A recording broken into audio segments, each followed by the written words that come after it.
10년은 감기라는 걸 모르고 살았었어요.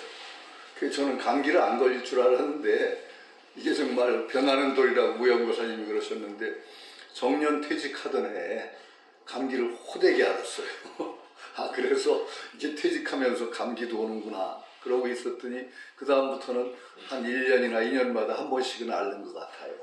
그러니까 참 이게 예? 장담이라는 건 못하죠. 저는 건강을 장담하는 분을 보면 참, 저 참 바보 같은 분이다 그래요. 그래서 어떤 분은, 무슨 선도 수행도 하고, 뭘 좀 하더니, 도를 닦는 사람이 어떻게 아플 수 있어? 그러길래, 저 사람 정말 도가 안 됐구나.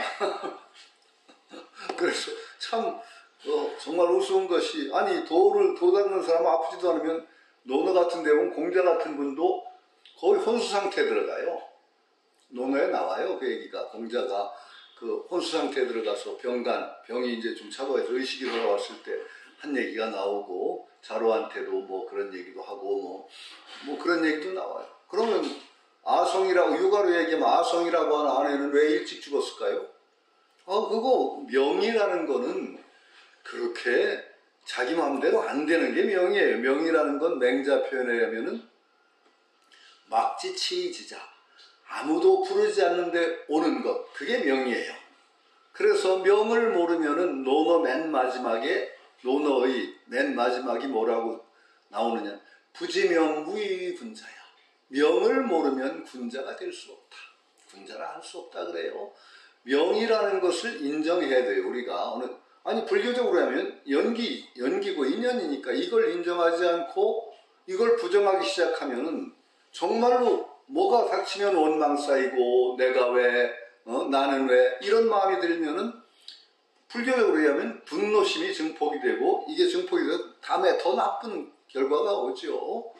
그리고 어떤 명에 대해서 순응하고 하는 그 마음이 없이는 유가적으로 얘기하면 군자가 될 수 없고 불교적으로 얘기하면은 그 인연에 순응하는 그 사람이 될 수가 없죠. 이건 굉장히 기본적인데 이걸 억지로 이건 나한테는 안 온다 이런 마음을 먹는 것 자체가 굉장히 오만한 일이고 정말 잘못된 일이죠. 그거 뭐 이치에 따라서 가는 것을 어찌 하겠습니까? 제가 아픈 사이에 그 부처님 오신 날도 지나가고 그랬네요. 부처님 오신 날이면 제가 꼭 하나 들려드리는 개송이 아니라 시조가 있는데 그거 하나를 오늘 들려드리고 하지요. 그 시조는 화봉유엽스님이라는 분이 계셨어요. 그 화봉유엽스님은 그 대전 신광사에 그 백봉스님이 계시고 제가 시봉을 드리고 있을 때 그 신광사에 화봉유엽스님이 계셨어요. 그래서 아주 그 동아일보 주필도 하시고 시인이신데 참 걸출한 스님이죠. 그래서 나는 생식을 하시는데 그 어른처럼 생식하는 분은 처음 봤어요. 그 어른은 스님들 생식한다면서 뭐 송화에다가 뭐에다 해서 그러려면 뭐하러 생식을 하냐? 저게 무슨 사치스러운 생식이냐? 그러면서 막 얘기하시면서 어떻게 생식하셨느냐? 밀가루에다가 포도당 좀 치시고 물 부어가지고 밀가루 이렇게 반죽해서 그냥 드셨어요. 그러고 고마도 한 개쯤 모시면 그분 생식이에요. 참 그런데 건강하셨고 그 한글을 아주 맛깔나게 쓰셔서 사실은 백봉 선생님이 한글화 하는데 여러 그 반야심경을 한글화 하고 뭐 여러 가지 한글 계속 치시는데 화봉유엽 스님의 영향이 굉장히 커요. 굉장히 큽니다. 굉장히 두 분이 또 어떻게 어린애들처럼 가까워지셔가지고 두 분이 친밀하셨던데 화봉유엽 스님이 백봉 선생님보다 연대가 위였어요. 그래서 마치 형님처럼 백봉 선생님이 대하는 그러던 어른인데 그분이 참 재미났었죠. 제가 신광사 있을 때 마침 계셨었고 그때 한번 얘기하시다가 부처님 오신 날에서 당신이 내가 지은 시조지 하면서 읊어주셨던 게 있는데 너무 그게 감명 깊어서 저 혼자 기억을 했어요. 그랬는데 나중에 화봉유엽 스님의 시조라든지 그런 것을 전부 모아서 수제자처럼 말하자면 수집했던 비구니 스님이 계셨어요. 그분을 만났는데 내가 외운 그 시조를 모르시더라고. 그러니까 그 화봉유엽 스님의 그 시조는 아마 저만 알았던 것 같아요. 근데 제가 가끔 가다가 초파일 법어할 어떤 절에 가서 뭐 법어 대신 뭐 축사도 아니고 뭐 군부대 같은데 제가 초파일 날 뭐 스님 대신 하고 그럴 때마다 막 그 얘기를 하고, 우리는 선우 제가 이사장 할 때도 했더니 제가 한 것이 퍼졌어요. 지금 그래서 아마도 인터넷 발가숭이라는 걸 치면은 나올 거예요. 화봉유협 스님이라. 그런데 제가 한 것이 아마도 이렇게 적어져 가지고 퍼진 것 같아요. 그러니까 제대로 된 게 아니고 약간 비틀어져 있는데 제가 그냥 알려드릴게요. 까마득한 옛날이라 인도라는 복받은 땅, 룸비니 동산에는 하늘꽃비 내리는데 갓나신 발가숭이 나만 높다 하더라. 그러니까 옛날 그 룸비니 동산에 하늘꽃비가 내리는데 그 꽃이 갓나신 발가숭이가 나만 높다 하더라. 높다고 하오시니 하늘 위에 또 하늘 가.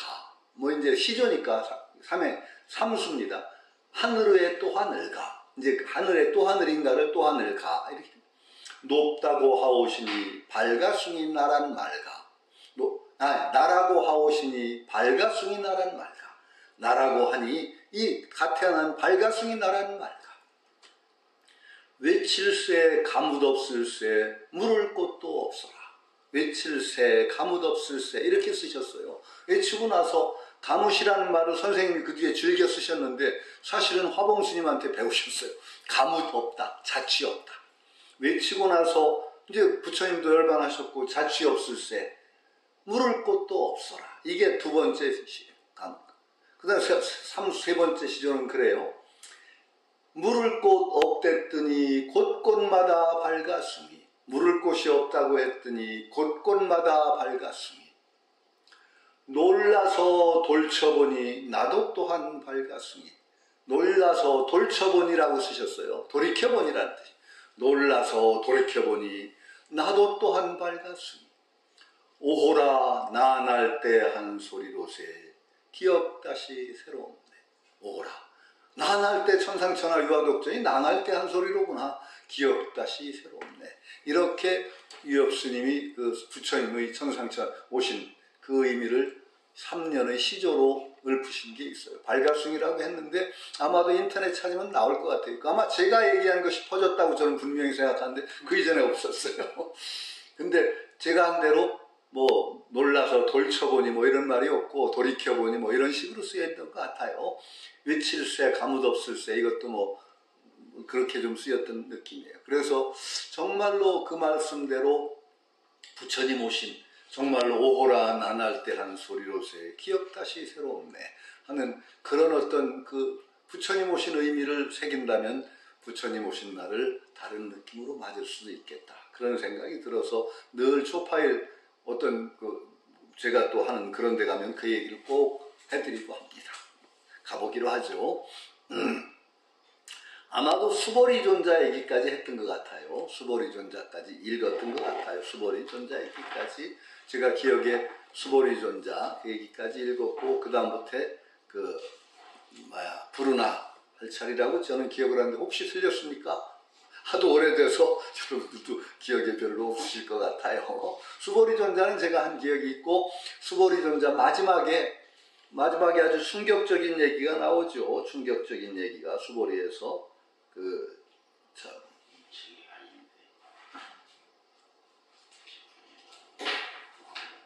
수보리존자 그 얘기는 제가 한 기억이 나요.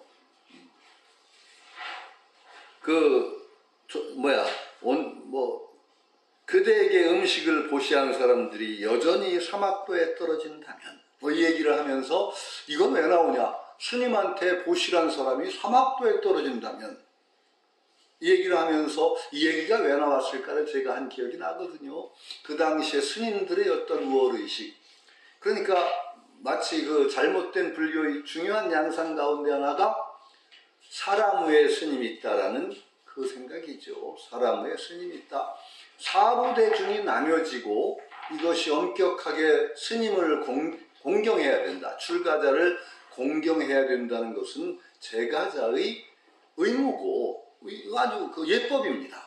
출가자를 공경하지 않으면은 부처님 법이 올바로 계승되기가 힘들다는 걸 인정해야 됩니다. 그러나 이것이 잘못돼서 출가자에 대한 공경이 마치 수직적인 사람 외에 스님이 있다. 출가자는 제가자보다 높은 차원의 존재다라는 그런 의식으로 전화가 되면은 이건 정말로 불교를 망치는 근본적인 것이 된다는 얘기를 제가 드렸던 것 같습니다. 오늘도 잠깐 그 얘기를 하고 넘어가겠습니다. 이건 그 유마경에 전체로 유마거사가 스님을 깔보는 자축이 하나도 없습니다. 제가 말씀드렸죠. 언젠가 법보신문에서 연두 기획으로 한 면씩, 일주에 한 면씩을 주면서 불교 안에서의 평등과 차별이라는 제목으로 그 할 때 출제가가 평등하냐 차별이냐라는 것을 가지고 저한테 한 면 전체를 할애해 준 적이 있습니다. 제가 그래서 그 유마경을 주제로 하면 첫머리에 유마경을 빌미로 해서 그 얘기를 한 적이 있어요. 유마경을 얘기할 때 저는 그때도 놀란 것이 그 여러분들이 보통 이거 시중에 나와 있는 유마일 소설경이라고 하는 것은 구마라지벽입니다. 구마라지벽이고 백봉 선생님이 유마경 대강론이라고 된 것도 구마라지벽을 바탕으로 해서 하고 있습니다.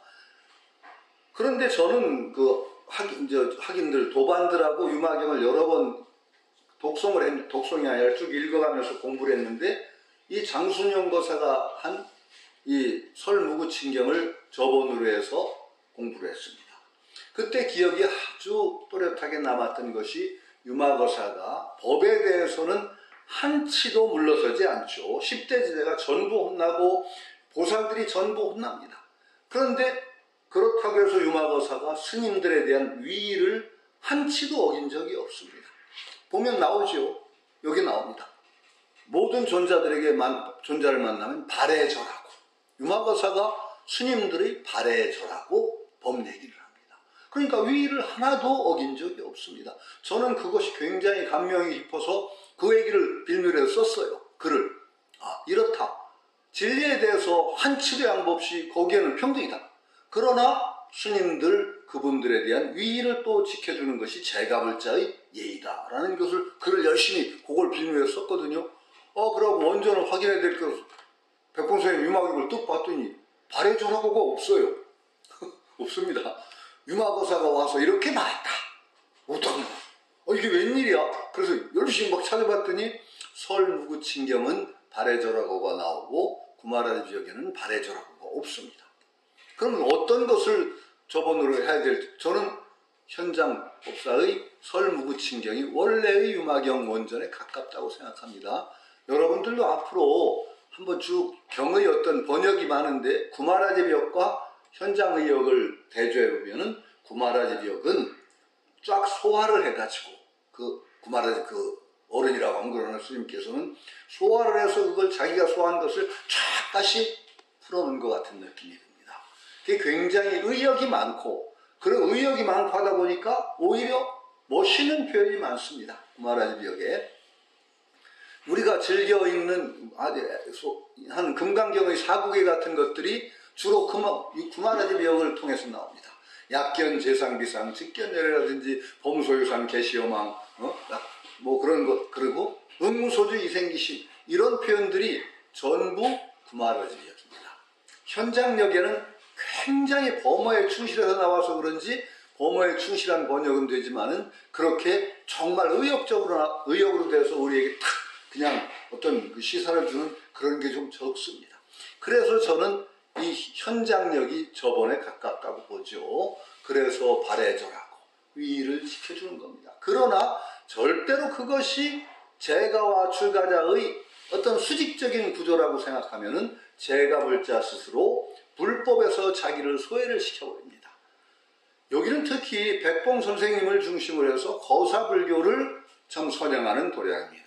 그러니까 이걸 정말로 명심을 하셔야 될 것 같아요. 출가자에 대한 위의를 잃어서는 안 된다. 출가자를 존중하고 받는 그 위의를 충분히 지키되 정말로 그것이 출가자와 제가자가 수직적인 신분구조라고 하는 의식을 가지면 정말 안 되는 거죠. 이 제가자를 소외시키지 않고 바로 제가자인 여기에서 바로 불법죄를 성취한다는 그 의식을 놓으면은 이건 보림선언인 이유를 잃게 되는 거라고 생각을 합니다. 이것은 굉장히 보림선언의 정체성과 관계된 것이기 때문에 다시 한번 힘주어서 얘기합니다. 바로 여기에서 깨달음을 추구하는 것, 깨달음을 추구하는 데서는 제가자와 출가자의 차등이 없습니다.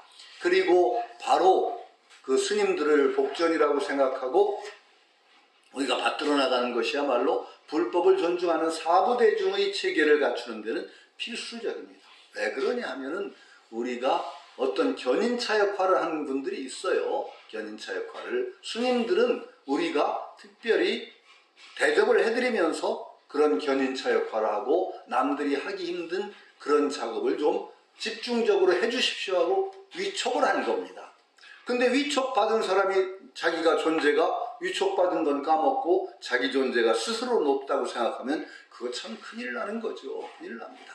그래서 이게 문제가 되는 거죠. 이런 어떤 사부대중의 수평적인 분업구조라는 걸 확실하게 알고 그렇기 때문에 절대 자기를 소외시키지 않으면서도 출가자에 대한 위의를 갖추는 것, 이것을 지켜나가는 것이 보림선언의 정체성과 관계가 있다. 이 얘기를 드리고 넘어가겠습니다. 그 다음에 성문품에서 지금 우리 설무구친경의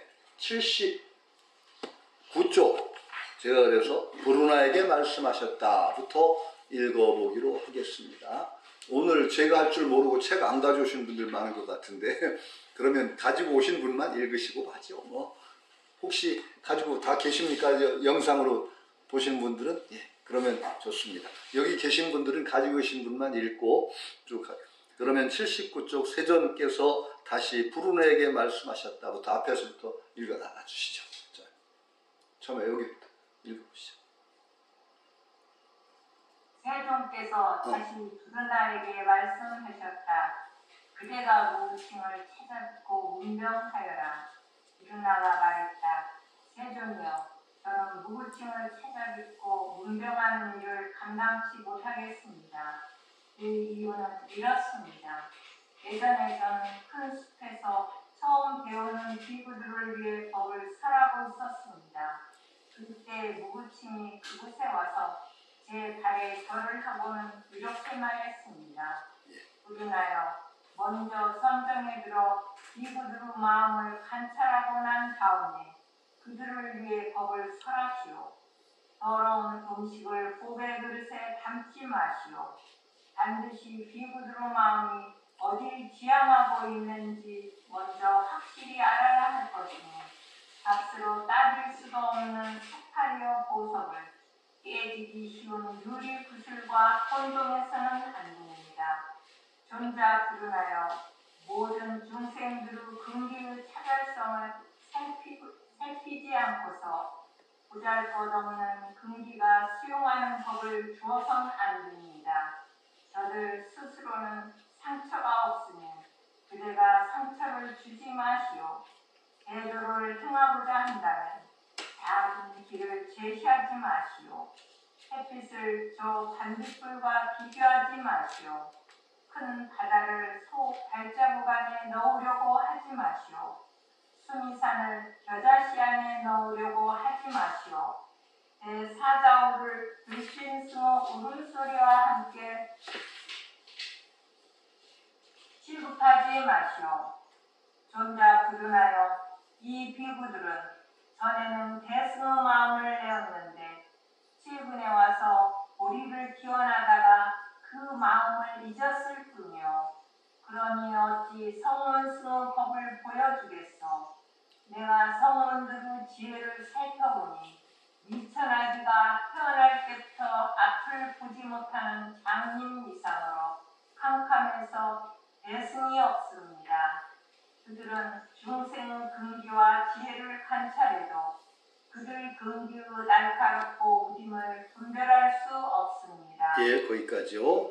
그 다음에 그러면 그 영상으로 하시는 분들이 원명거사님 부부께서 한번 읽어보시죠. 네.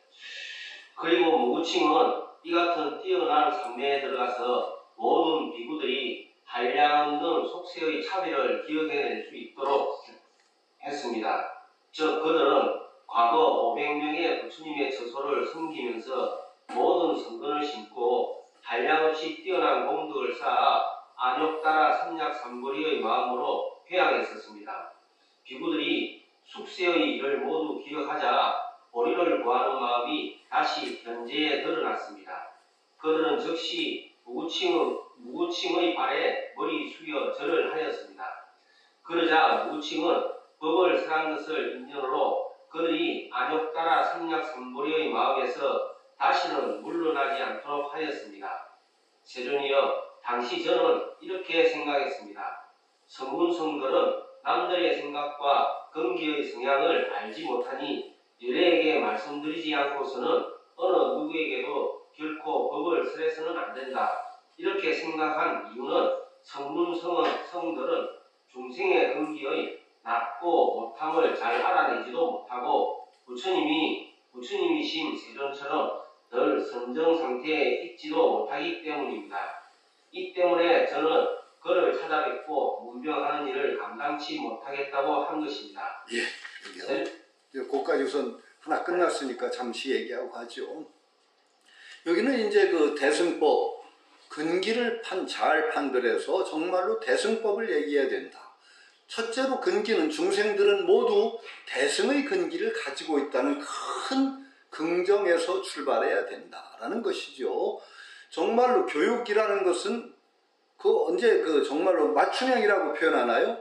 제대로 근기를 파악하지 못하고 가르침을 주는 것은 정말 교육 대상자를 버리는 짓이라고도 할 수 있죠. 그건 위대한 스승이라면 아마 다 그랬던 것 같아요. 저는 이제 유학을 주로 많이 했으니까 논어에 보면 그런 얘기가 나옵니다.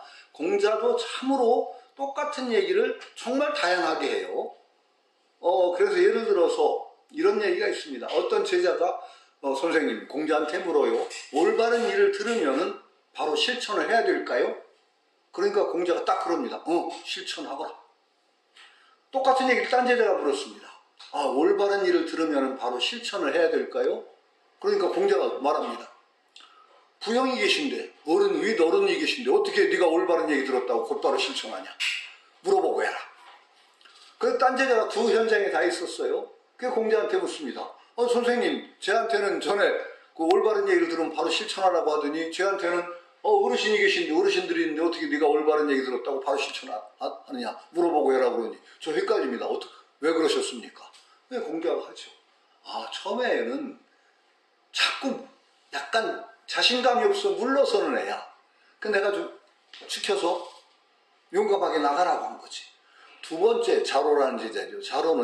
자로라는 제자에는 용기가 남 2배야. 2배의 용기를 가진 애라 걔는 좀 눌렀어 내가. 그러니까 이렇게 공자는 정말로 제자들이 자질에 맞게 가르침을 줘서 정말로 그 공자와 딴 제자들이 문답이 논어인데 논어를 서양에서는 대화편이라고 자꾸 그러는데 대화편은 플라톤의 대화편이 있습니다. 저는 정말로 사람들이 한번 꼭 읽어야 될 책으로 플라톤의 대화편을 읽어보라고 합니다. 번역된 거라 좋아요. 굉장히 치밀하게 우리가 언어를 사용해서 정말 어둠에 빠지지 않고 얼마나 쭉 언어로 갈 때까지 갈 수 있는가를 보여주는 대표적인 저작이 대화편입니다. 정말로 좋습니다. 저는 선을 하더라도 명상이라든지 모든 걸 하더라도 언어로 추구할 수 있는 데까지 쫙 몰고 간 다음에 거기에서 직관을 해야지. 갑자기 아무 바탕도 없는 데서 직관을 한다고 하면은요 굉장히 위태롭습니다. 저는 비유적으로 그 비유가 원래 그 비유는 아닌데 백척간두에 진일보하라는 걸 그렇게 이해를 합니다. 백척의 장대처럼 유형의 길, 언어로 갈 수 있는 길을 쫙 가고 그 마지막에서 한 걸음을 더 떼어놓는 이게 중요하지 처음부터 그냥 뜬금없이 굉장히 위험한 길이죠. 그러니까 우리가 잘못된 직관이 참 많습니다. 참으로 깨달음을 함부로 얘기하다 보면은요 참 황당무계한 깨달음을 한 사람들이 많다는 거 아세요? 깨달았다고 주장하는데 그거 아니라고 증명할 수 있습니까? 너 아니야, 네 깨달음 아니야 라고 증명할 수 있어요, 없어요? 그 깨달음이 확실해 증명할 수 있어요, 없어요? 참 힘든 얘기입니다. 주관성으로 딱 들어가게 되면. 왜? 깨달음은 주관적이니까. 지금 한국 불교가 가진 큰 문제점 중에 하나가 이 깨달음의 문제입니다. 왜? 선종이라는 것은요 정말 올바로 깨달은 이가 너 깨달았다고 인가한다는 게 그만큼 중요해요. 직지이심 견성성불을 한다는 게 쭉 상승해가지고 달막까지 쭉 내려오고 거기서 누구 법을 받았다는 것이 그만큼 중요한 겁니다. 왜? 인가 없으면 각자 자기가 깨달았다고 설칭을 했으면 누가 그걸 입증을 할 거예요? 누가 아니라고 판단할 거예요? 까마귀와 암수거리 가리기보다 더 힘듭니다. 까마귀 암놈 순놈 가리는 것보다 누가 깨달은지 안 깨달은지 힘들어요. 지금 한국 불교는 이게 인가가 없습니다. 사실은 이미 그 인가의 맥이 끊어진 게 오래되었어요. 제가 말씀드렸죠. 서산대사의 청어당지, 서산대사의 글을 모은 청어당지를 보면은 서산대사의 법맥을 얘기하는 게 벌써 거기서 헷갈리고 있어요. 서산대사가 누구의 법을 받았다는 게 서문에서부터 틀려요. 그때 그 정도 되면은 서산대사도 저 부처님부터 법을 받은 그 맥에 헷갈린다는 얘기예요. 그러면 지금 한국 불교는 누구의 법을 받았어요? 경호스님의 법을 받았다고 그러는데 경호스님은 누구인가 받았어요? 없잖아요. 사실 불명예예요. 그러니까 이 한국 현실에서 누가 누구의 부처님의 깨달음의 그 어떤 적법 상승을 했다? 이게 끊어진 게 오래됐어요. 그러면 지금 세상에서는 어떻게 해야 될까요? 어떻게 해야 될까요? 우리가 백봉 선생님을 모시는 것도 이게 사실은 근본적인 문제가 있는 겁니다. 백봉 선생님 누구인가 받았어요? 부처님으로서 따지면. 그래 지금은 그 인가라는 문제, 이 문제를 다른 틀에서 봐야 됩니다. 자기 나름대로 깨달았다고 주장하는 사람들, 그거 정말로 이제 검증이 누구 법을 받았다는 것으로 검증이 안 됩니다. 정말로 그분의 언행과 수많은 것을 통해서 정말로 이분의 가르침이 부처님의 가르침의 큰 원칙에서 벗어나지 않고 정말 우리를 깨달음을 인도할 수 있는 정말 총교로운 가르침을 내렸느냐 안 내렸느냐가 오랜 세월을 두고 또 여러 사람을 통해서 검증이 되어야 된다는 거예요. 저는 백봉 선생님은 그만큼 정말 폭넓은 가르침을 통해서 백봉 선생님 가르침을 좀 뜯어보면은 정말로 부처님의 가르침, 정말 견성성불하는 그 길에 벗어나지 않았다는 여러 사람들이 확증이 저는 있다고 생각합니다. 그래서 모시는 거죠. 그냥 그렇게 백봉 선생님 무조건 깨달은 분이야? 이게 쉽게 안 되는 겁니다. 이게 정말 어려운 얘기가 되죠. 그래서 참으로 이게 어려운 얘기가 되는 이 깨달음의 현장, 요걸 얘기하고, 그 다음에 이제 여기서 대승법을 쭉 얘기합니다. 브루나 얘기하죠. 브루나는, 그 근기를 이제 제대로 알아보는 것이 스승의 참 역할이다. 백봉 선생님도요, 참으로, 겪어본 분들만 알아요. 사람의 어떤 근기를 딱 알아서 그 사람의 맥힌 데를 뚫어주시고 정말로 사람을 그 사람의 근기에 맞게 쫙 몰고 가서 정말로 쥐틀에 솥불에 쥐가 들어간다고 그러죠. 쥐덫 가운데 무솥불로 만든 쥐덫이 있어요. 쥐가 앞으로만 나고 뒷밖으로 잘 못합니다. 먹이를 놓고 솥불 속으로 들어가면 거기 꼭 잡혀서 맥혀서 잡히는 쥐덫이 있어요. 그렇지 사람을 그렇게 몰고 들어가는 힘이 탁월하신 어른이었어요. 그리고 사람들에게 학인을 제접할 때 정말로 사람에 따라 다르게 하셨죠. 굉장히 다르게 하셔서 학인들을 제접한 수많은 예들이 있어요. 그리고 백봉 선생님이 남기신 자취를 보세요. 제가 백봉 선생님이 형이 쓰라고 했는데 제가 정말 잊어버린 건 아닌데 제가 아직 자격이 있는지 모르겠는데 백봉 선생님을 소개하는 글을 불교평론에 쭉 쓰면서 쭉 다시 백봉 선생님이 자취를 더듬어 봤어요. 그랬더니 백봉 선생님은 정말로 또렷한 논리가 있어요. 맥이 있고 주장하시는 것이. 그냥 선을 얘기하셔도 그냥 터무니없이 주장하는 것이 아니고 나중에 거사풍을 얘기하시면서 새말피까지 나오는 데까지 정확한 어떤 분명한 자취가 단계가 있어요. 그것으로 학인을 제접해서 깨달음으로 인도하는 분명한 자취가 있기 때문에 백봉 선생님은 정말로 이 시대의 큰 선지식이라고 저는 인정을 하죠. 그래서 저는 터무니없이 그냥 백봉 내가 배웠으니까 최고다 이런 얘기 저는 안 합니다. 저 나름대로는 굉장히 고민도 많이 했고 그런 결과에서 백봉 선생님을 이렇게 인정한 것이 있죠. 대화편 얘기를 하다 그래 갔어요. 그러니까 그래도 우리는 정말로 아무리 마지막에는 깨달음 그것은 주관에서 일어납니다. 주관과 객관이 사실 통합된 건데 일어난다고 하더라도 터무니없이 깨달으면 다 돼. 이런 식으로 함부로 말해서는 안 된다는 거예요. 그걸로 얘기하면 백선생님 수많은 가르침들 다 필요 없어요. 그냥 혼자 깨닫지. 직관한다고 그래서 정말 지구는 둥그니까 자꾸자꾸 걸으면 온 세상 어린이를 다 만나고 오겠네 하는 애들 동요가 있는데 그 틀린 동요라고 누가 그러더라고요. 지구는 둥그니까 한 길로만 반드시 가면 고기만 땡땡 돌지 온 세상 어린이 다 못 만난대.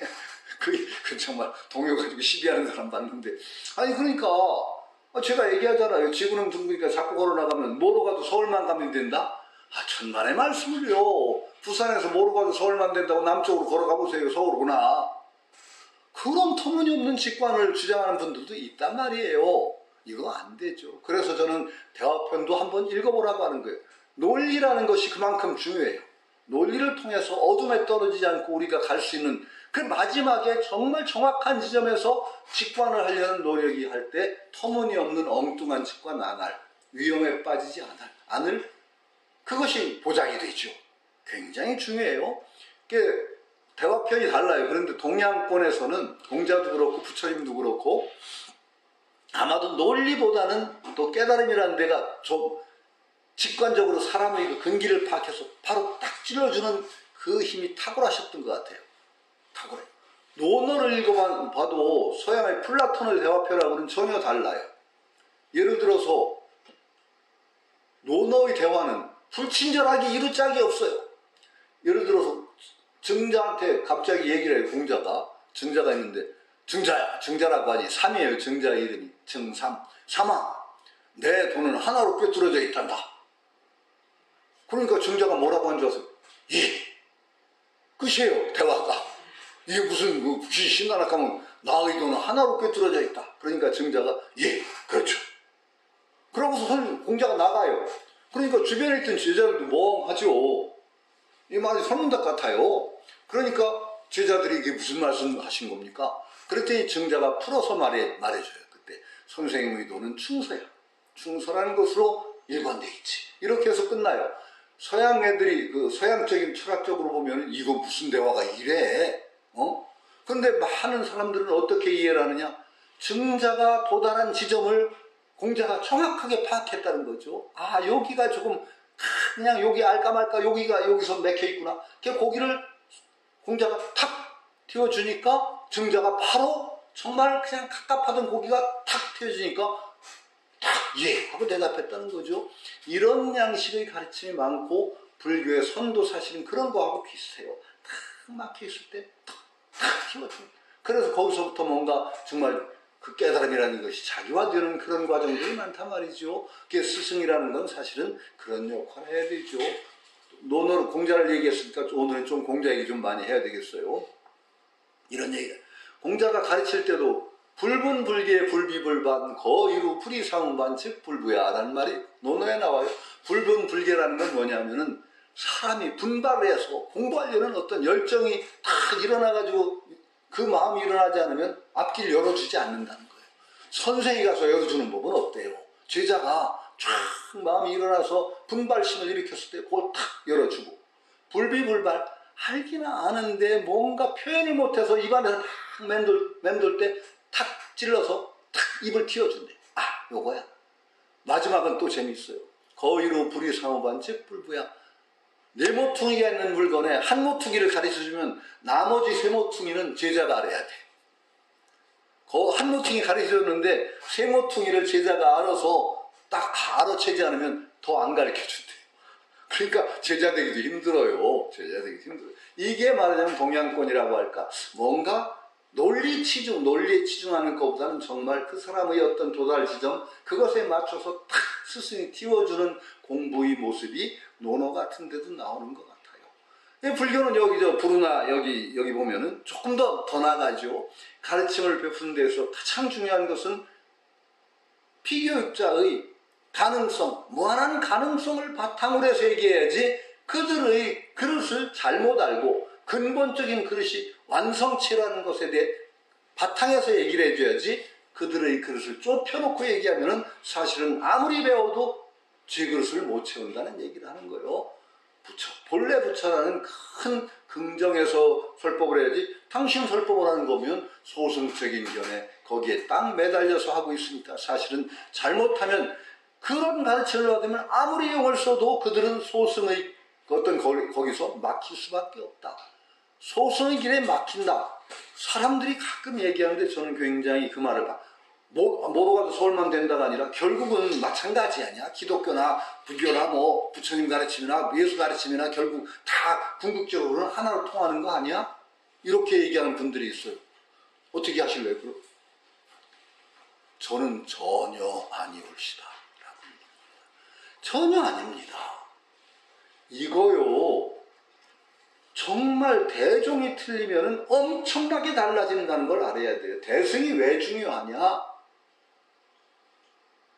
아무렇게나 해도 인과 법에 어그러지는 게 없어요. 깨달음도요. 인과 법에 벗어났다. 마지막에 깨달은 경지는 인과 법을 벗어났지만은요.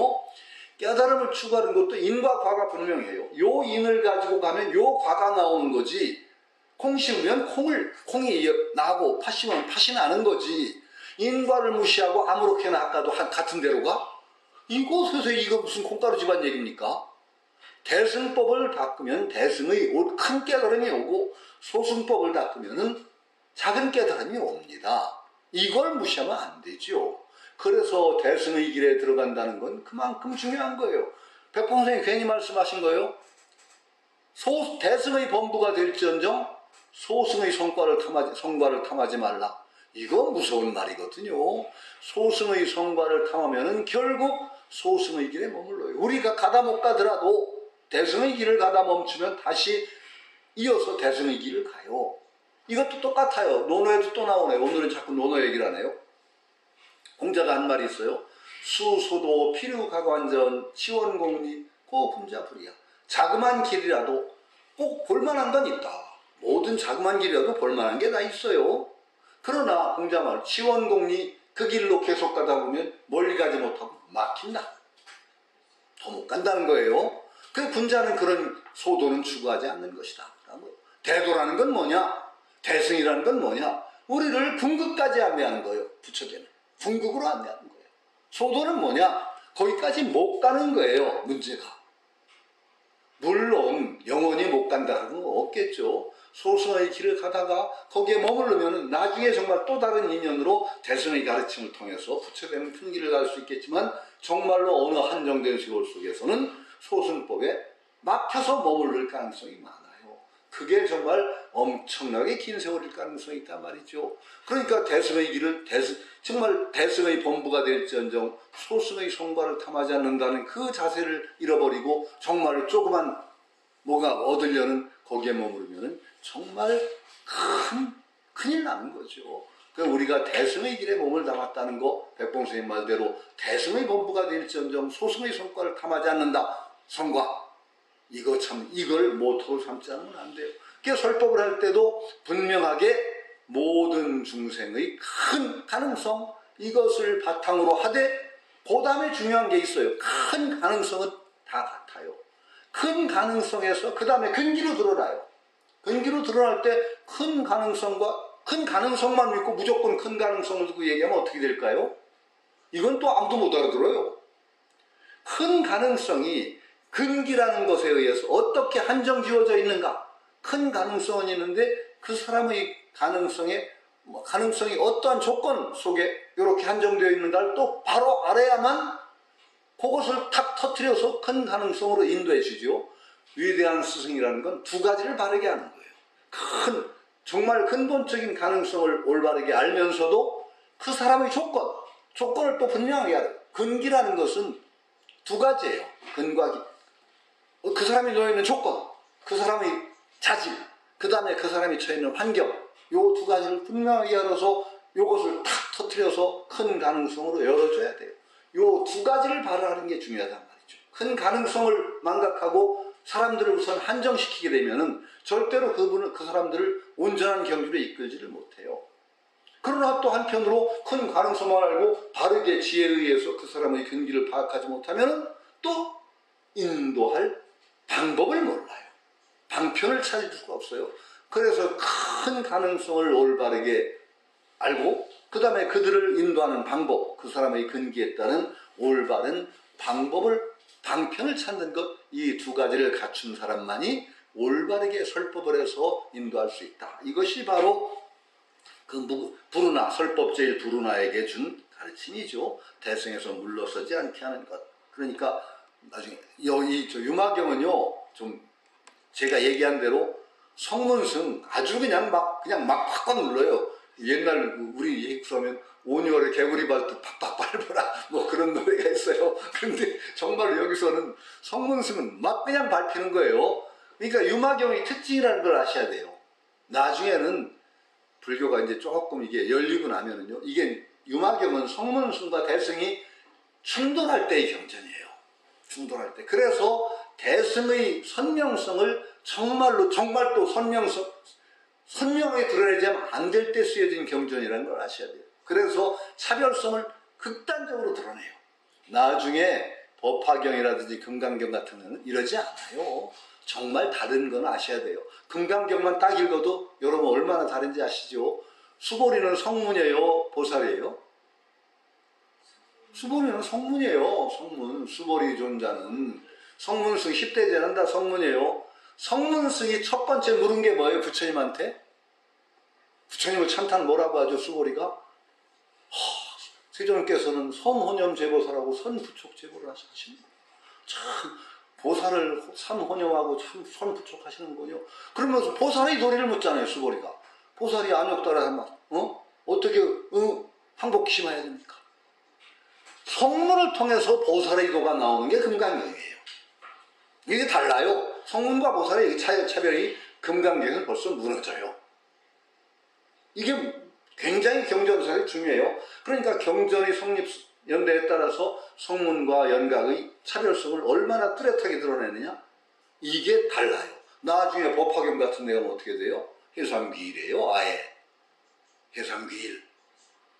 화택에 막 그냥 불이 붙었는데 거기 오락에 빠져가지고 쾌락에 빠져서 불 붙은 줄 모르고 놀거든. 그러니까 부처님이 확 보시느라고 막 얘기하잖아요. 처음에 사슴수레 있고 그 다음에 뭐가 무슨 수레가 있고 무슨 수레. 나중에 다 수레에 따라 나온 사람이 너는 처음에 사슴수레 얘기할 때 나왔지. 너는 사슴수레 타. 너는 그러지 않고 나중에 큰 배구고 하나의 수레에 다 태워서 간다. 일불승이에요. 그러니까 성문연각 보살을 모조리 모아서 하나로 불승으로 인도한다. 법화경만 돼도 그래요. 유마경은 아니에요. 그 왜 유마경이 중요한가를 분명히 또 알으셔야 돼요. 이것도 다 통하지만은 이 특징을 분명하게 아시고 유마경을 읽으셔야 돼요. 그리고 거기에서 보면 유마경은 가장 선명하게 대승의 기치를 높이 들고 소승과 대승의 차별점을 분명히 한 거예요. 그러면 왜 유마경을 지금 읽느냐? 지금 이 시대의 불교는 대승적이에요? 소승적이에요? 정말로 유마경의 견제소는 이루 말할 수 없이 소승에 빠져 있어요. 이 시대야말로 유마경을 읽어야 된다고 저는 봐요. 이 현실의 불교가 너무나 부처님의 가르침을 등지고 정말 이상한 길로 빠진 불교의 양상이 너무 심하기 때문에 오히려 유마경을 통해서 정확하게 짚어내야 돼요. 이거 아니다. 여러분 보세요. 유마경을 읽고서 한번 현실의 불교를 보세요. 얼마나 소승적인 양상이 많은가. 정말로 저는 지금도 제가 이만큼 떠들었으면 좀 소문 좀 나야 될 건데 말이죠. 그 이산 혜연 스님 발언 여전히 불교 방송 같은 데서도 예불문할 때 계속 영송한대요. 아니 저는 좀 소문 좀 나. 제가 좀 아주 승질고약한 성태형이가 막 얘기했다는 게 좀 소문이 나야 되는데 이산 혜연 스님 계속 아침 저녁으로 못을 땅땅 치듯이 이 세상의 명가복은 길이길이 창성하고 불법죄는 내생에 닥자라고 하는 그 연부를 그 발언문을 계속 왜 읽어요 도대체? 조계종단이 그래도 선종이라고 표방을 하고 한 그 종단에서 불법죄를 내생에 닥자는 발언문을 아침 저녁으로 읽어요? 이게 어떻게 가능한 거예요? 저 제대로 정말 눈 뜬 분들이 있다면 이러면 안 되죠. 정말 큰일이에요. 그래서 정말 지금에야말로 이 유마경의 정신을 높이 선양을 해서 바른 불교, 대승 참모습을 드러내는 운동을 우리가 이렇게 해야 된다고 봐요. 백봉 선생님이 거사불교를 얘기하신 것도 정말로 불교의 대승적인 면모를 회복하기 위한 그런 움직임이었다고 저는 생각을 해요. 자, 그래서 여기서는 얘기하고 마하가전년, 그 다음에는 마하가전년으로 가죠. 그 다음에 이제 이번에 자리에 계신 분이 한번 읽어보시죠. 세존께서 마하가전년. 세존께서 마하가전년에게 말씀하셨다. 그대가 무구충을 찾아뵙고 문병하여라. 가전년이 말했다. 저는 무구충을 찾아뵙고 문병하는 일을 감당치 못하겠습니다. 그 이유는 이렇습니다. 예전에 부타께서는 비구들을 위해 법을 설한 뒤 선정에 들었습니다. 저는 세존께서 선정에 든 바로 직후 세존이 가르친 내용을 분별하고 결택해서 이건 무상의 뜻이고 이건 고의 뜻이고 이건 공의 뜻이고 이건 무아의 뜻이고 이건 정멸의 뜻이라고 비구들에게 일러줬습니다. 그때 무구칭이 그 장소에 와서 제 발에 절을 하고는 이렇게 말했습니다. 대존자 가전년이여, 생멸하고 분별하는 마음으로 실상법을 설하지 마십시오. 왜 그렇습니까? 모든 법은 궁극적으로는 과거에 생긴 것도 아니요, 현재 생기고 있는 것도 아니요, 미래에 생길 것도 아니며 또 과거에 멸한 것도 아니요, 현재 멸하고 있는 것도 아니요, 미래에 멸할 것도 아니기 때문이니 이것이 바로 무상의 뜻입니다. 무언의 본성이 궁극적으로는 공하다는 사실을 생각하면 결국 말미암아 일어나질 않기 때문이니 이것이 바로 고의 뜻입니다. 일체만법이 궁극적으로는 고정적 실체가 없기 때문이니 이것이 바로 공의 뜻입니다. 나와 나 없음이 둘이 아님을 알기 때문이니 이것이 바로 무아의 뜻입니다. 그 자체에 고유한 성품도 없고 그 밖에 다른 종류의 성품도 없는 것은 불타지도 않으며 불타지 않는 것은 꺼질 수도 없으니 적정해질 것도 없습니다. 이처럼 꺼질 수도 없는 그것이 절대적인 적정이요 궁극적인 적정이니 이것이 바로 적정의 진정한 뜻입니다. 무구칭이 이러한 법을 설하자 그 비구들은 모든 번뇌가 소멸되면서 마음이 해탈하였습니다. 세존이여, 당시 저는 묵묵히 있으면서 대답하지 못했습니다. 이 때문에 저는 그를 찾아뵙고 문병하는 일을 감당치 못하겠다고 한 것입니다. 예, 여기는 참, 요건 정말로 재밌는, 여기도 참 재밌는데요. 제가 요걸 요 구절을 볼 때마다 반야심경을 생각해요. 늘. 정말 제가 계속 얘기해서 여러분들이 아주 제 얘기가 무슨 얘기할지 아실 것 같은데, 반야심경 참으로 지금 읽는 분들 이상하게 읽어대요. 없대. 눈이 없대. 왜 없어요? 이렇게 뻔히 있는 눈이 왜 없어요? 안이비설신이가 없기는 왜 없어요? 안이비설신이가 없다는 게 무슨 의미예요? 반야심경 정말로 이상하게 읽는 분들 많아요. 여전히. 거기서 고민을 무지하게 하고 안이비설신이가 왜 없을까? 이건 정말로 이상하게 반야심경을 가지고 고민해요. 안이비설신이가 없다는 건 이게 눈이 귀가 없다는 게 아니라 소승에서 분별해서 안이비설신이 그 체계로 세상을 보는 그게 안이비설신 그 진리체계를 거기 세운 거예요. 이걸 부정하는 거예요. 그렇게 분별하지 말아라. 오히려 그건 부처님이 세상 사람들에게 그 어떤 방편으로 안이비설신이라는 것으로 보는 어떤 그 달을 가리키는 손가락으로 보여준 건데, 안이비설신이 색성양이 미촉법, 오온 사성제사, 12연기 이것이 바로 그대로 진리다. 이렇게 믿는 것이 아니다. 그러면 안 된다. 그것도 방편이다. 뗏목이다. 달을 가리키는 손가락이니까 그것을 참조로 하되 거기에 매달리지 말라라고 하는 게 반야심경이에요. 공이 뭔데요? 공이라는 게 빈 실체가 따로 있나요? 공이라는 거는 오히려 실체 없다는 연기를 다른 시각에서 표현하면 공이에요. 연기라는 건 언어적으로 얘기하면 연기고 그것을 말을 떠나서 있는 그대로를 얘기했을 때 그걸 공이라고 불러요. 참모습. 공을 어떻게 말로 또 표현하면 공은 제법 실상이거든요. 제법의 참된 모습을 공이라고 하는 거예요. 참된 모습.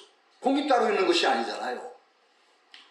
그러니까 아니 제가 전에도 얘기해 정말 기절초풍한 게 아주 꽤 유명한 스님이라는 분이 글을 뜩 썼는데 뭐라고 썼다고 그랬어요? 공이라는 것은 참으로 아무것도 없는 것 같지만 그 속에 모든 것을 포괄하고 있는 그 어떤 것. 이거는 공에 대한 근본적인 오해죠. 공인 것이 아니에요. 선생님이 것이라는 말을, 백봉 선생님이 것이라는 걸 썼죠. 것이라는 말을 많이 쓰셨어요. 이 것, 저것이라고 할 때 공은 절대 실체화가 되어서는 안 돼요. 색 즉시 공이고 공 즉시 색이라고 했지 공이 어떤 것이라고 말한 적이 없어요. 공을 어떤 것이라고 하는 순간에 그건 공이 아니죠. 있는 그대로의 참모습을 공이라고 한 거지 공이 어떻게 것일 수가 있어요. 반야는 또 뭐예요? 반야에 상응하는 세계의 모습이 우리 지혜, 반야 지혜로 보는 세계의 모습이 공인 거예요. 반야는 또 뭐예요? 특별한 우리의 능력이 생겨서 새로운 눈이 뜨이는 게 아니에요. 반야라는 게 어떤 초능력이 생겨서 반야라는 초능력적인 어떤 지혜의 눈이 뜨이는 게 아니란 말이죠. 반야는 뭐예요? 모든 선입견을 놓아버리는 이 세계를 있는 그대로 보는 눈이 바로 반야예요. 반야가 따로 있는 게 아니에요. 절대로. 그러니까 색성, 향미, 촉법이라든가 안이비설신이라든가 온 색수상행시라든가 12연기, 안개와 의식계 아니면 무명에서 노사 이런 틀로 세상을 보는 건 뭐예요? 선입견을 가지고 보는 거잖아요. 개념을 가지고 세계를 보는 거잖아요. 12연기로 세상을 보는 거잖아요. 그런 개념을 모조리 벗어버린 그것이 바로 반야예요. 아와 무아.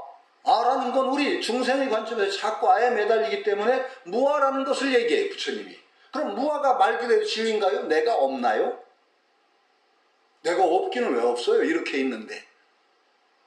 말이 안 되죠. 그럼 무아라는 것도 아라는 아집이 우리가 가진 아집을 부수기 위한 개념이에요. 관념이고 부처님은 우리 중생이 가진 아라는 집착 그걸 깨기 위해서 무아를 말씀하셨어요. 그러니까 여기 보세요. 밑에서 몇 번 쪽이 있나? 나와 나 없음이 둘이 아님을 알기 때문에 이것이 바로 무아의 뜻입니다. 나. 그러니까 중생이 자꾸 내가 있구나 라고 보니까 부처님이 내가 없어. 무아야. 그러니까 그 다음에 중생은 또 어떻게 무아가 진리로구나. 무아라는 이제 색안경을 쓰고 세상을 봐? 무아도 아니야. 아도 무아도 아니야. 다. 아도 무아도 다 지향하는 게 바로 진정한 무아란 말이죠. 이렇게 봐야 되거든요. 그런데 불자들이 계속 우리는 매달리는 습성 때문에 뭔가를 붙들고 늘어져야 되고 큰 내계가 있어야 되기 때문에 자꾸 붙잡고 늘어지려고 해요. 불교는 반야라는 건 끊임없이 그 붙잡으려는 그 뿌리 깊은 집착 이것을 계속 떨쳐내는 길이 반야의 길이에요. 반야신경 전체가 그걸 얘기하고 있고 지금 가전연합 얘기한 것도 바로 그 얘기예요. 그건 시침하지 말아라.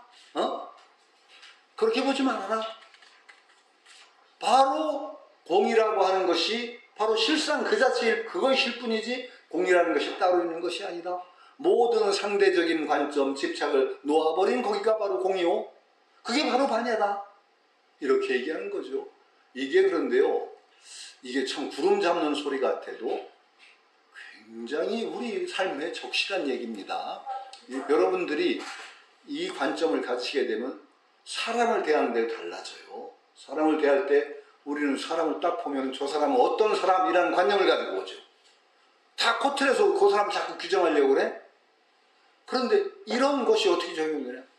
딱 사람을 이런 관점을 자꾸 가지게 되고 자꾸 상을 깨트리는 이런 그 훈련이 되면은 사람을 딱 보면 어떤 선입견 없이 그 사람의 전체성을 딱 보게 됩니다. 그 사람은 있는 그대로 봐요. 아, 저 사람 어떤 사람. 이렇게 딱 규정해서 보면 자기가 보는 눈으로 그걸 규정하는 거예요. 그런데 자꾸 연습을 하잖아요. 달라져요. 세상 보는 눈이 열려져요. 사람을 봄에도 어떤 것으로 그 사람을 규정해서 내가 보고 싶은 측면만 본다니 오래 딱 뒤집어 씌워서 보질 않아요.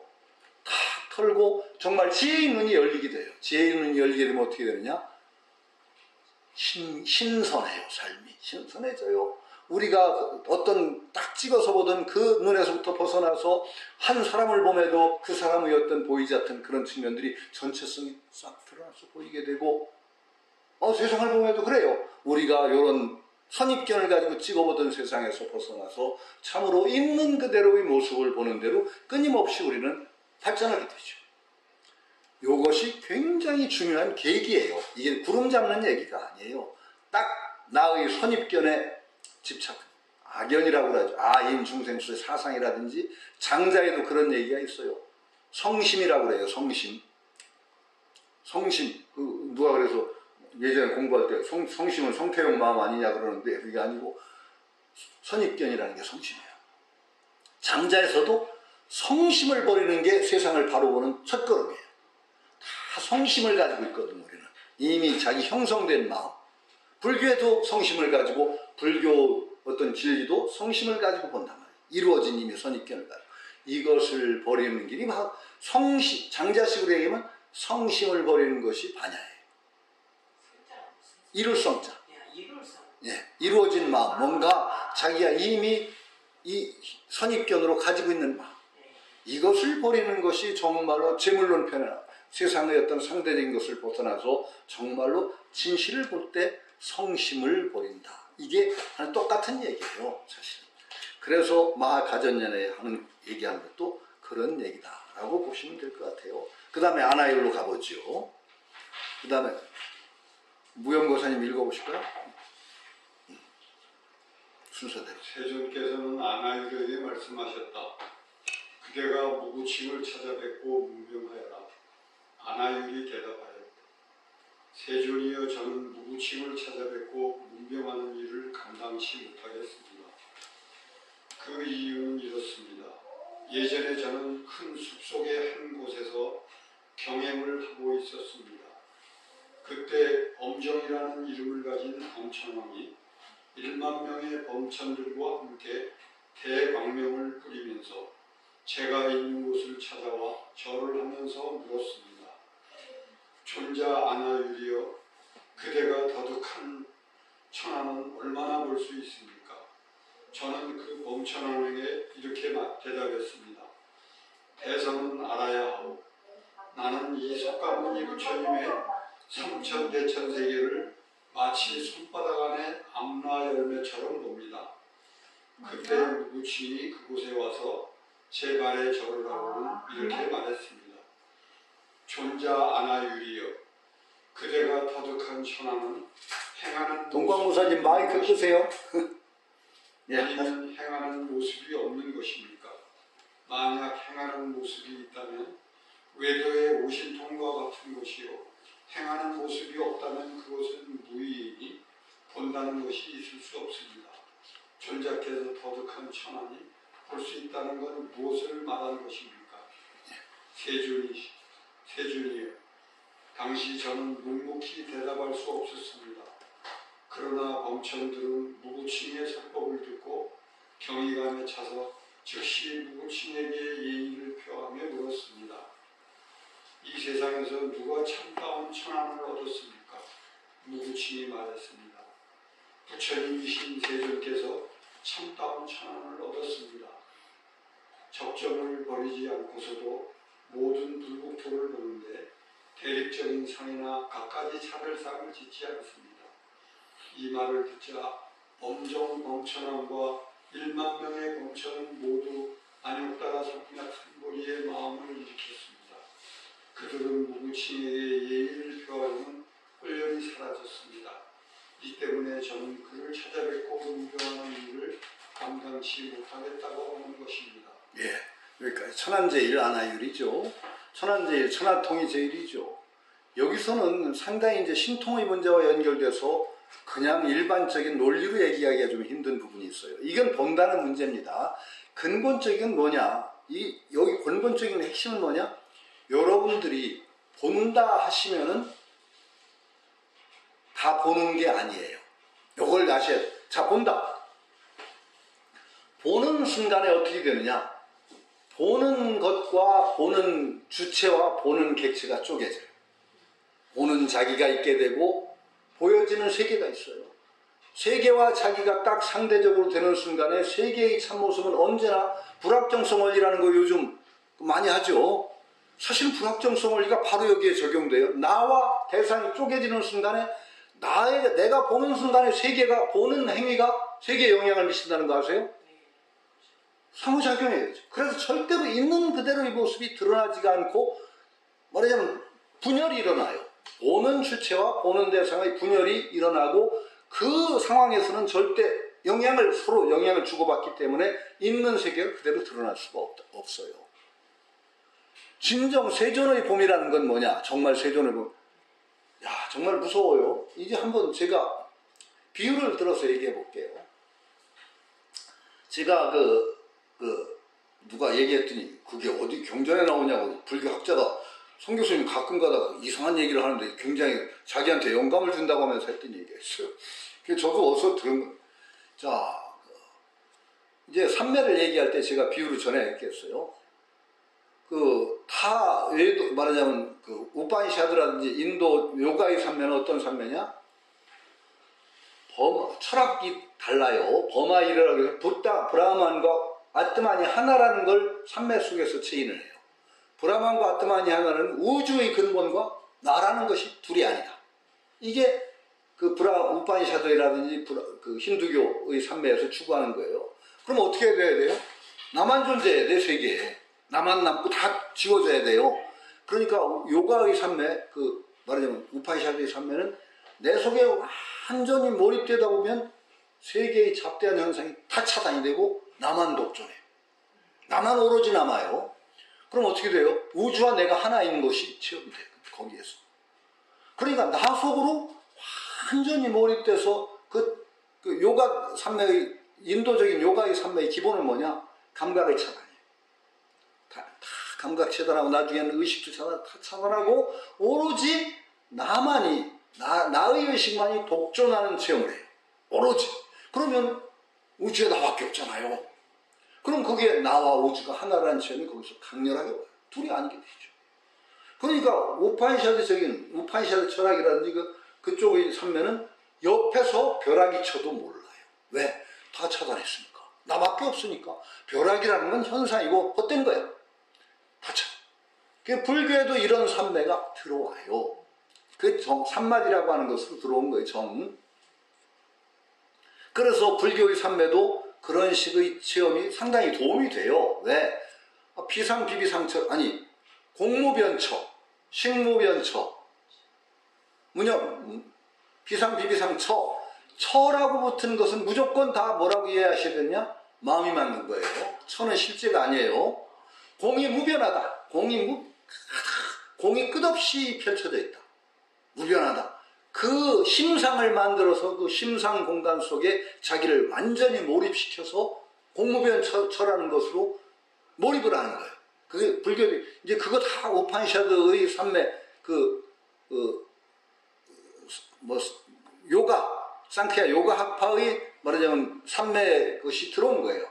그 식무변처, 의식이 충만한 공간, 그것을 심상으로 만들어내고 그 심상 속에 자기를 몰입시키면은 딴 거 아무것도 없어요. 의식밖에 없어요.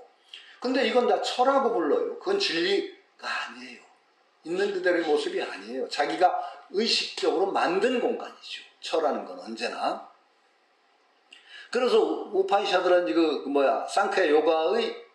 상쾌야 요가의 삼매는 옆에서 벼락이 쳐도 모르는 전혀 흔들림 없는 삼매예요. 불교의 삼매는 어떠냐? 삼매만이 아니에요. 불교는 언제나 성적 등지예요. 고요하되 제가 표현을 뭐라고 했느냐? 심리 밖에서 바늘 떨어지는 소리까지 듣는 고요합니다.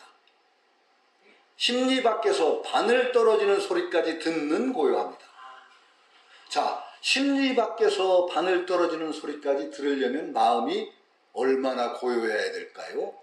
마음이 시끄러우면 심리 밖에서 바늘 떨어지는 소리가 들려요? 들린다는 건 깨어있는 거예요. 오히려 성성하게 다리석에 깨어있어요. 그러나 깨어있음에 치중되지 않고 정말 지극히 고요하기 때문에 심리 밖에서 바늘 떨어지는 소리까지 들려요. 이 고요는 달라요. 이 아마도 여러분들이 화두를 하든 모든 새말귀 공부를 하더라도 지극히 고요한데 지극히 깨어있음을 체험해요. 그게 와요. 정말로 모든 행위를 하는데 내가 정말 활발한 행위를 하는데 정말 고요 속에서 내가 흔들리지 않고 고요 속에서 활발해요. 이게 불교의 참된 수행이에요. 정예쌍수. 이 체험이 와야 돼요. 그런데 이 체험이 오는데 그 몰입의 삼매의 체험이 상당히 중요해요. 힘을 줘요.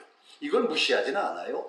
그러나 몰입의 삼매만 가지고는 불교적인 어떤 참된 수행이 되질 않아요.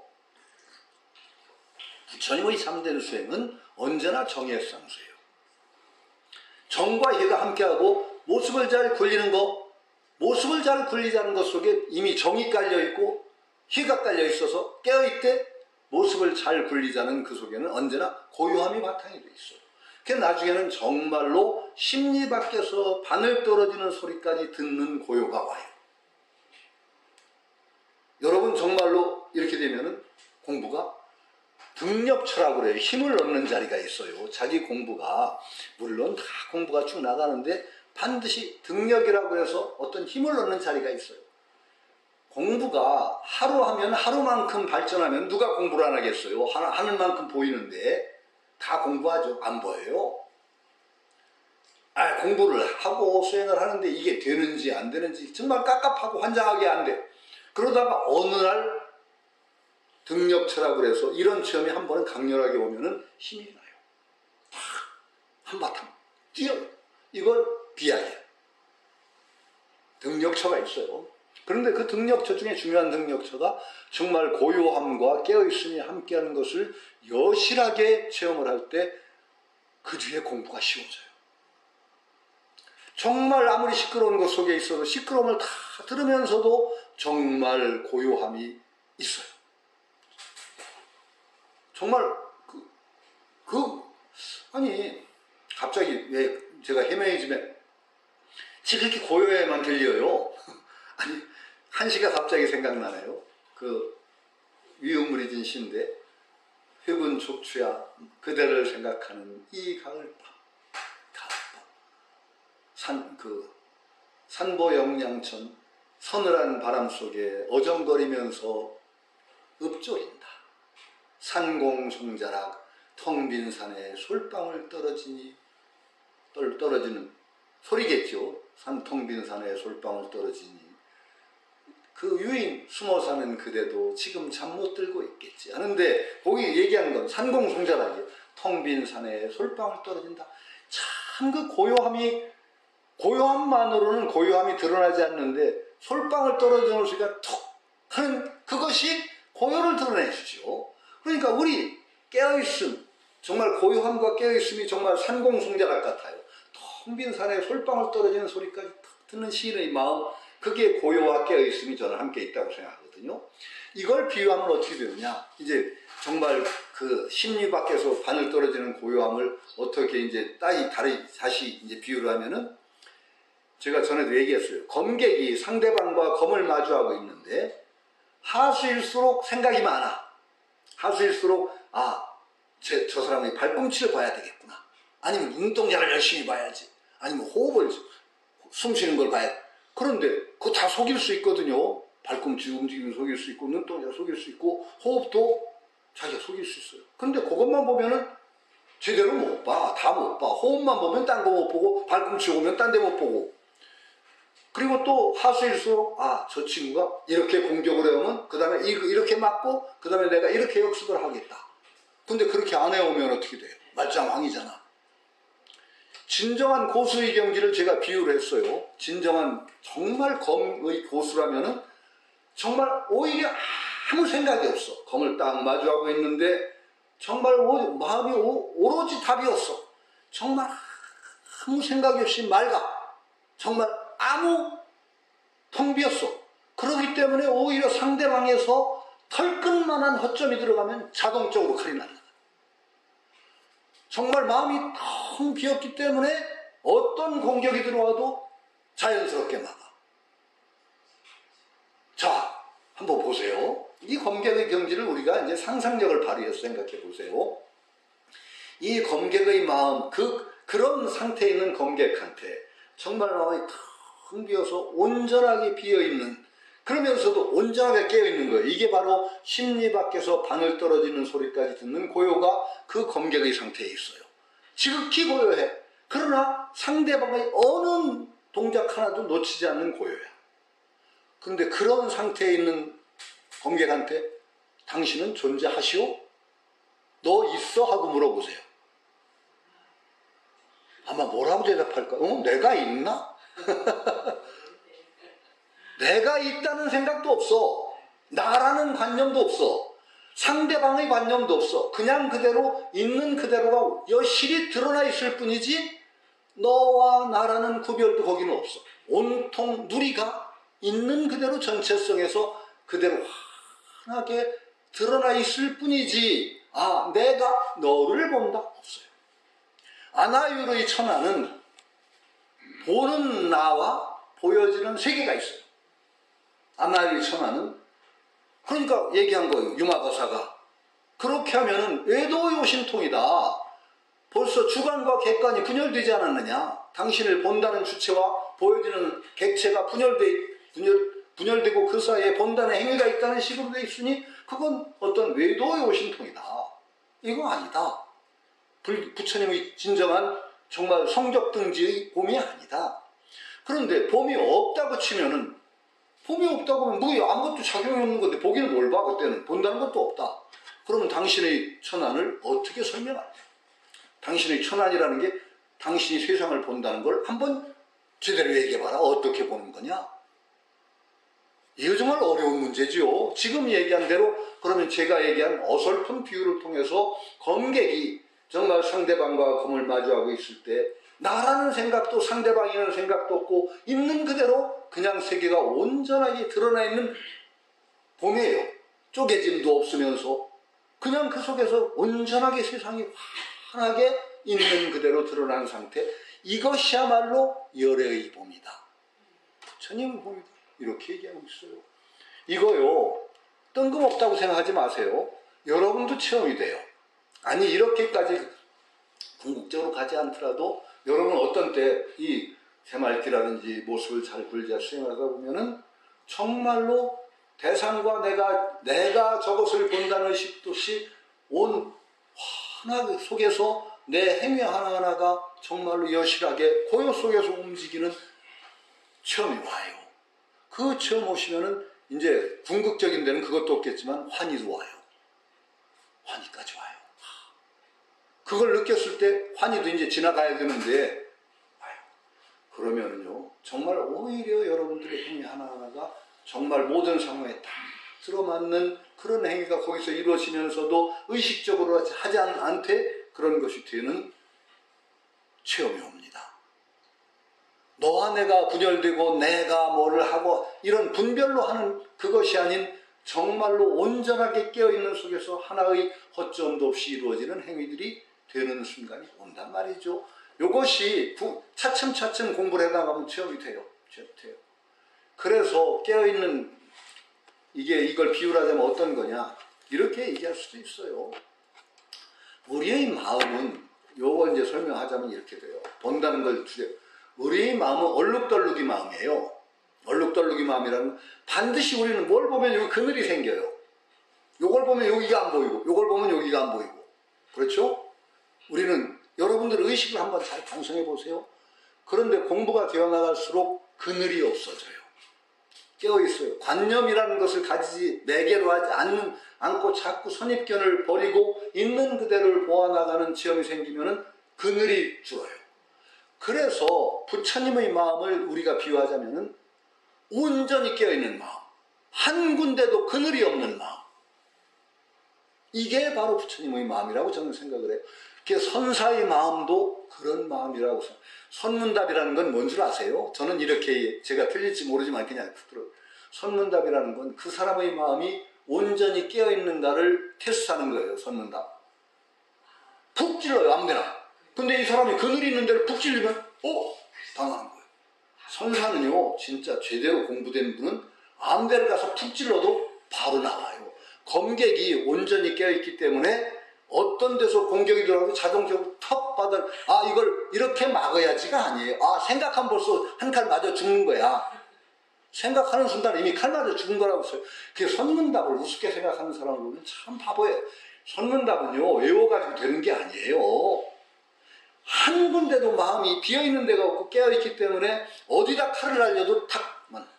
선사는, 깨어있는 선사는 그렇게 되는 거예요. 선문답은 그 경지를 한번 테스트해보는 거예요. 서로 툭툭 건네, 툭.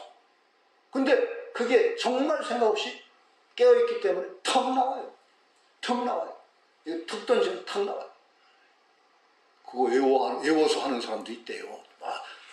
1800공안을 다 둘둘 외워가지고, 저도 옛날에 그런 짓 좀 했어요.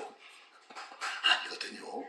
그늘 얼룩덜룩이 마음이 되면은요, 그늘진 데를 쿡 찔르면은요, 하고 한 칼 맞아 죽어요.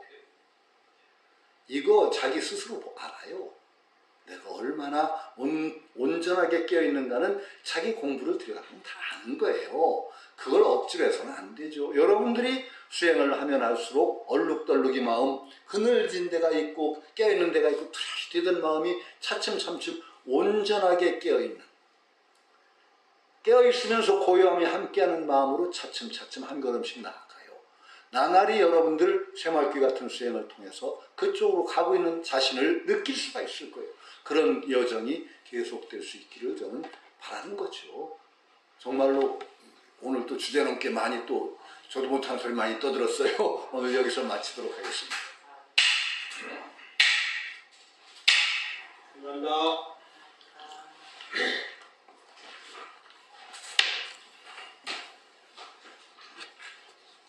원장님이 없으셔서 좀 심심하시겠다.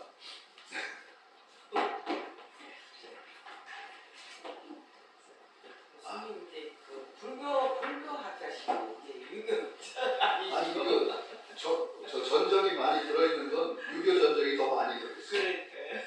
그런데 그 유교 학자신데 불교 학자셔요. 이제 불교는 또 신학이다 보니까 글쎄요. 이게 그 표현도 잘하시고.